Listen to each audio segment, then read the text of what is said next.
Bonjour à tous, c'est Abdelkarim. Aujourd'hui, je vais vous proposer une recette sucrée spécialement pour les fêtes de fin d'année. Je vais réaliser une brioche façon Stollen à base de raisins secs et de pâte d'amande. Pour cette recette, je vais utiliser le Cooking Chef à l'aide du crochet dédié au pétrissage des pâtes.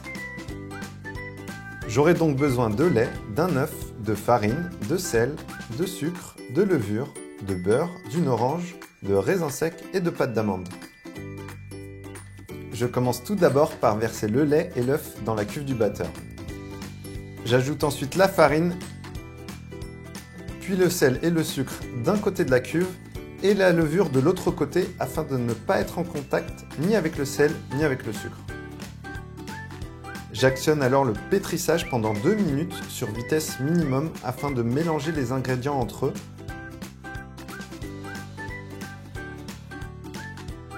Puis à vitesse 1 pendant 5 minutes.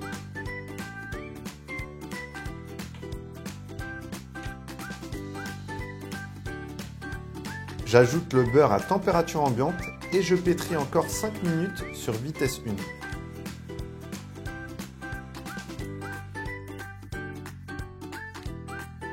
Pour aromatiser la brioche, je zeste une orange et je verse les raisins secs avant de mélanger une dernière fois pendant 1 minute afin d'avoir une pâte homogène. À ce stade, je recouvre ma pâte à l'aide d'un film alimentaire ou d'un torchon humide et je laisse pousser environ 30 minutes à température ambiante. S'il fait un peu frais dans la pièce, je peux même actionner le thermostat à environ 25-30 degrés pour faciliter l'action de la levure. Pendant ce laps de temps, la pâte va gonfler, elle va quasiment doubler de volume. Après 30 minutes, je récupère ma pâte. Je la dégaze en l'étalant sur une plaque recouverte de film alimentaire et je la place au réfrigérateur pendant 45 minutes.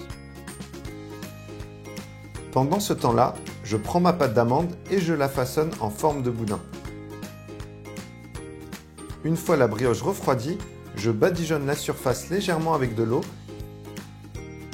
et je dispose le boudin avant de refermer la brioche en l'enroulant sur elle-même. Je dore ensuite la surface à l'aide d'un œuf battu et je laisse pousser à nouveau à température ambiante pendant environ 1 heure. J'enfourne ensuite à 180 degrés pendant environ 30 minutes. À la sortie du four, ma brioche doit être bien dorée. Et après refroidissement, j'obtiens une brioche délicieuse et gourmande qu'on peut déguster au petit déjeuner ou bien à l'heure du goûter. Régalez-vous bien et à bientôt pour une nouvelle vidéo. Ciao ciao!